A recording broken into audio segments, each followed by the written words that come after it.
स्वागत है आपका शिवानी मिश्रा जी। प्रस्तुत। अस्मद् गुरुभ्यो नमः। अस्मद् परम गुरुभ्यो नमः। अस्मद् सर्वगुरुभ्यो नमः। श्री राधा कृष्णाभ्यां नमः। ते चाय नमः। लम्बोदरं परमसुन्दरमेकदन्तं पीताम्बरं त्रिणं परमं पवित्रम् उद्घाटिवाकर्णिवोज्ज्वलकान्तिकान्तं विघ्नेश्वरं सकलविघ्नहरं नमामि। शरीरं स्वरूपं ततो वा कलत्रं यशश्चारुचित्रं धर्ममेरुतुल्यम् मनसि चैन लगनं श्रीगुरुरङ्घ्रिपद्मे ततः किं ततः किं ततः किं ततः किम् नारायणं नमस्कृत्यं नरं चैव नरोत्तमं देवीं सरस्वतीं व्यासं ततो जयमुदीरतम्। जयतु देवो देवकी नन्दनोऽयं जयतु कृष्णो वृषिवंशप्रदीपः। जयतु मेघश्यामलिको मिलाङ्गम् जयतु पृथ्वी धारणाशो मुकुन्दः। कृष्ण त्वदीयपदपङ्कजपञ्जरान्ते अतैव मे विशितुमानसराजहंसः।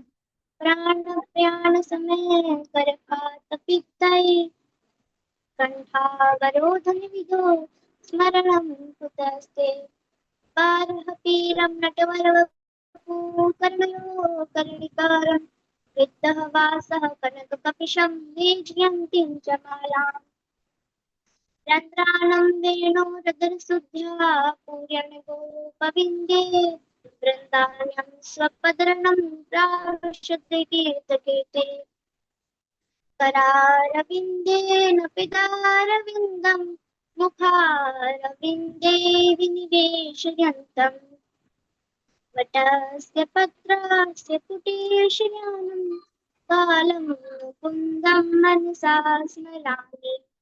रामाय रामभद्राय वेदसे रघुनाथाय नाथाय सीतायां पते नमः। अञ्जनानन्दनं वीरं जानकीशोकनाशनं कपीशमक्षहन्तारं वन्दे लङ्काभयङ्करम्। मूकं करोति वाचालां पङ्गुं लङ्घयते गिरिं यत्कृपातमहं वन्दे परमानन्दमाधवम्।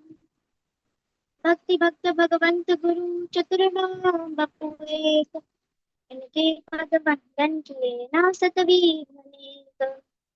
बोले वृंदावन बिहारी लाल की जय श्री बांके बिहारी लाल की जय श्री सुखदेव भगवान की जय। जय जय श्री राधे जय जय श्री राधे। अनंत कोटि ब्रह्मांड नायक अचिंत्य कल्याण गुणगण निधान सर्वेश सर्वाधिपति अकारण करुणा वरुणालय अकारण करुणा कारक सकल जन कल्याण शापहारक पराक्रम अनंत कोटि कंदर्प दर्पवलन पटियान निर्गुण निराकार सगुण साकार जगदेक बंधु करुणेक सिंधु। श्री कृष्ण एवं श्री राधा रानी जी के चरणों में दास का बारंबार प्रणाम। समस्त उपस्थित भागवत भक्त भागवत कथा अनुरागी सज्जनों भक्ति में मात्र शक्ति बांध सिया राम। मैं सब जग जानी करहूँ प्रणाम जोर जुग पानी। अपने मन को शुद्ध करने के लिए छोटा सा कीर्तन करके तत्पश्चात हम कथा में प्रवेश करते हैं। श्री कृष्ण गोविंद हरे मुरारी नाथ नारायण वासुदेवा। श्री कृष्ण गोविंद हरे मुरारी हे नाथ नारायण वासुदेवा। श्री कृष्ण गोविंद हरे मुरारी हे नाथ नारायण वासुदेवा श्री कृष्ण गोविंद हरे मुरारी। हे नाथ नारायण वासुदेवा श्री कृष्ण गोविंद हरे मुरारी। हे नाथ नारायण वासुदेवा श्री कृष्ण गोविंद हरे मुरारी। हे नाथ नारायण वासुदेवा हे नाथ नारायण वासुदेवा हे नाथ नारायण वासुदेवा। सभी को राधे राधे, जय श्री कृष्ण। पिछली कथा में हमने श्रवण किए थे ध्रुव चरित। अब यह जो हमने ध्रुव चरित पढ़ा था उसके आगे की कथा ध्रुव चरित। महाराज उत्तानपाद ने ध्रुव का राज्याभिषेक किया और वन को चले गए। ध्रुव ने प्रजापति शिशुमार की पुत्री भूमि से विवाह किया, जिससे कल्प और वत्सर नामक दो पुत्र हुए। उनकी दूसरी पत्नी वायु पुत्री इला से उत्कल का जन्म हुआ। भाई उत्तम का भी विवाह नहीं हुआ था। एक बार शिकार खेलने वन में गए। वहां वहां उन्हें एक बलवान यक्ष ने उनका वध कर दिया। माता सुरुचि जब जब उत्तम को ढूंढने निकली, एक वन में आग लग गई थी, जिससे उसी में जलकर अपने प्राण त्याग दिए। बंधु निधन सुनी उपजा क्रोधा। ध्रुव ने अपने भाई उत्तम की मृत्यु का समाचार सुना तो बड़ी भारी सेना लेकर यक्षों पर आक्रमण कर दिया। अनेक व्यक्तियों का संहार कर दिया। निरपराध यक्षों को मरते हुए देख स्वयंभू मनु को दया आ गई। उन्होंने ध्रुव से कहा, नन्वे कस्यापराधे असंगाद बहवो हताः। बेटा, जो तुमने किसी एक यक्ष के अपराध के कारण बहुत से निरपराध यक्षों का संहार कर दिया है, तुम जैसे भगवत भक्त प्राप्त भक्त के लिए यह मान उचित नहीं है। भगवान श्री हरि तो अपनों से बड़े के प्रति शीलता, छोटों के प्रति दया और बराबर वालों के साथ मित्रता और समस्त जीवों पर समानता का व्यवहार करने से ही प्रसन्न होते हैं। बेटा ध्रुव, तुम्हारे भाई को मारने वाला कुबेर का अनुचर यक्ष नहीं, क्योंकि मनुष्य के जन्म मरण का वास्तविक कारण काल है। उसका भाग्य ही है। वह काल ही इस जगत की सृष्टि करता है, इसका पालन करता है और अंत में इसका संहार कर देता है। तुमने यक्षों का संहार कर भगवान शंकर के भक्त कुबेर का अपराध किया है, इसलिए तुम्हें उनसे क्षमा मांगनी चाहिए। स्वयंभू मनु ने जब इस प्रकार भक्त ध्रुव को समझाया, ध्रुव ने स्वयंभू मनु के चरणों में प्रणाम किया, कुबेर से क्षमा मांगी और अपने नगर में लौट आए। धर्म पूर्वक 36,000 वर्षों तक राज्य करने के बाद अंत में अपना राज अक्कल को सौंप बद्रिका आश्रम चले आए। वहां भगवान का भजन करने लगे। एक दिन उन्होंने आकाश से उतरते एक दिव्य विमान को देखा, जिसके प्रकाश से दशों दिशाएं प्रकाशित हो रही थी। उसमें से भगवान के दो पार्षद ध्रुव जी ने उन्हें प्रणाम किया, विमान की परिक्रमा की और आश्रम में निवास करने वाले सभी साधु संत को प्रणाम कर विमान में चढ़ने लगे। उसी समय दक्षिण दिशा से मित्र देवता आए। उन्होंने कहा, महाराज, मेरा वर्ण किए बिना इस पृथ्वी से कोई कोई जीव नहीं जा सकता। ध्रुव ने कहा, मैं तुम्हें स्वीकार करता हूँ। मृत्यु देवता ने कहा, आपके अनयन भक्त हैं, मेरे सिर पर पैर रखकर आप विमान में चढ़ जाइए। मृत्यु के सिर पर पैर रखकर ध्रुव जी विमान में चढ़ गए। जब विमान आगे चलने लगा, ध्रुव जी ने कहा, रुको रुको, मैं अपनी माँ को साथ ले लूं। भगवान के पार्षदों ने कहा, ध्रुव जी, जिनका चित्त भगवान में लगा हुआ है उनका कुल पवित्र हो जाता है और उनकी माँ कृतार्थ हो जाती है। जहाँ उस भक्त का जन्म होता है वहाँ की भूमि तीर्थ हो जाती है, और तुम जैसे भक्तों की जो माँ माँ माँ हो वह पीछे कैसे रह सकती है। देखो, जो आगे आगे विमान जा रही है उसमें आपकी माँ है। ध्रुव जी ने त्रिलोक सुपुधन्य उमा सुनु जगत पूज्य सुपुनीत श्री रघुवीर परायण जेहि नर उपज विनीत। ध्रुव जी ने त्रिलोकी को पार कर सप्त ऋषि मंडल से ऊपर ध्रुव को प्राप्त कर लिया। बोलिए भक्त ध्रुव की जय। अब आगे की कथा, महाराज अंग की कथा। मैत्री मुनि कहते हैं, विदुर जी, ध्रुव के वंश में महाराज अंग का जन्म हुआ। अंग का विवाह अधर्म के वंश में उत्पन्न हुए मृत्यु की पुत्री सुनीता से हुआ, जिससे अंत्यत क्रूर कर्मा दुष्ट बेन का जन्म हुआ। जन्म से ही बेन अत्यंत उग्र स्वभाव का था। वह निरपराध प्राणियों को सताता, उन्हें मार देता।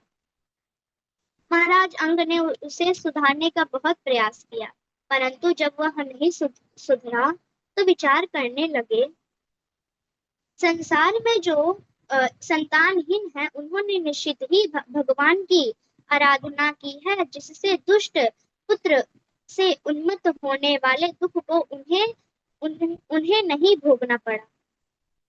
मैं सुपुत्र की अपेक्षा दुष्ट पुत्र को श्रेष्ठ मानता हूँ, क्योंकि सुपुत्र का त्याग करना बड़ा ही कठिन है, परंतु दुष्ट पुत्र घर को नर्क बना देते हैं, जिससे सहस में ही उससे छुटकारा मिल जाता है। ऐसा विचार कर महाराज अंग ने बिना किसी को बताए अर्धरात्रि में राज्य को त्याग कर दिया, वन में चले गए। मंत्रियों ने उन्हें ढूंढने का बहुत प्रयास किया, परंतु जब वह नहीं मिले, महारानी सुनीता की आज्ञा से उन्होंने बेन को राजा बना दिया। राजा बनते ही बेन उन्मत्त हो गया। उसने अपने नगर में घोषणा करवा दी, ना कोई भी ब्राह्मण ना यज्ञ करे, ना दान करे और ना ही हवन करे। इस अत्याचार को देख अनेकों ऋषि एकत्रित हुए और बेन को समझाते हुए कहने लगे, महाराज, जिस राजा के राज्य में प्रजा जन धर्म पूर्वक अपने वर्ण आश्रम धर्म का पालन करते हुए यज्ञ पुरुष भगवान नारायण की आराधना करते हैं, उस राजा पर भगवान प्रसन्न हो जाते हैं और समस्त इच्छाओं को पूर्ण करते हैं। इसलिए आपको धर्म अनुष्ठानों पर पाबंदी नहीं लगानी चाहिए। ऋषियों के इस प्रकार समझाने पर बेन ने कहा, मुनियों, तुम सभी मूर्ख हो। तुमने अधर्म में धर्म की बुद्धि लगा रखी है। जो आजीविका प्रदान करने वाले मुझ परमेश्वर को छोड़कर किसी और जारपति की उपासना करते हो। जो मनुष्य मूर्खता बस राजा रूपेश्वर का अनादर करता है, उसे ना तो इस लोक में और ना ही परलोक में सुख मिलता है। ब्रह्मा, विष्णु, शिव, रुद्र, वायु और सूर्य आदि समस्त देवता राजा के शरीर में निवास करते हैं। राजा सर्वदेवमय है, इसलिए आप सभी मेरा ही पूजन करो बेनाय नमः, बेनाय नमः ऐसे कह मुझे ही नमस्कार करो।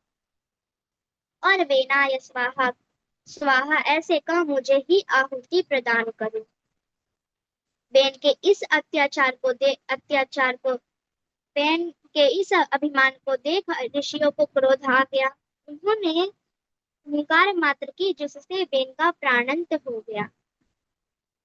ऋषि अपने अपने आश्रम में लौट आए। राजा के न होने पर जब राज्य में अराजकता फैलने लगी, तो ऋषियों ने बेन के जंघा मंथन किया, जिससे एक काला और बौना पुरुष उत्पन्न हुआ। ऋषियों ने कहा, निषीद बैठ जाओ, जिससे वह निषाद कहलाए। पुनः ऋषियों ने बेन के भुजाओं का मंथन किया, जिससे स्त्री पुरुष का जोड़ा उत्पन्न हुआ। उनमें जो पुरुष थे वह भगवान के अंशावतार महाराज प्रभु हुए। बोलिए वृंदावन बिहारी लाल की जय, शिवा के बिहारी लाल की जय, श्री सुखदेव भगवान की जय, शिवा के बिहारी लाल की जय। छोटा सा कीर्तन करके मैं अपनी वाणी को इधर ही विराम देती हूँ। हरे राम राम राम हरे हरे, हरे कृष्णा कृष्ण कृष्ण हरे हरे, हरे राम राम राम हरे हरे, हरे कृष्णा कृष्ण कृष्ण हरे हरे, हरे राम राम राम हरे हरे, हरे कृष्णा कृष्ण कृष्ण हरे हरे, हरे राम राम राम हरे हरे। सभी को राधे राधे, जय श्री कृष्ण, राधे राधे गुरु जी।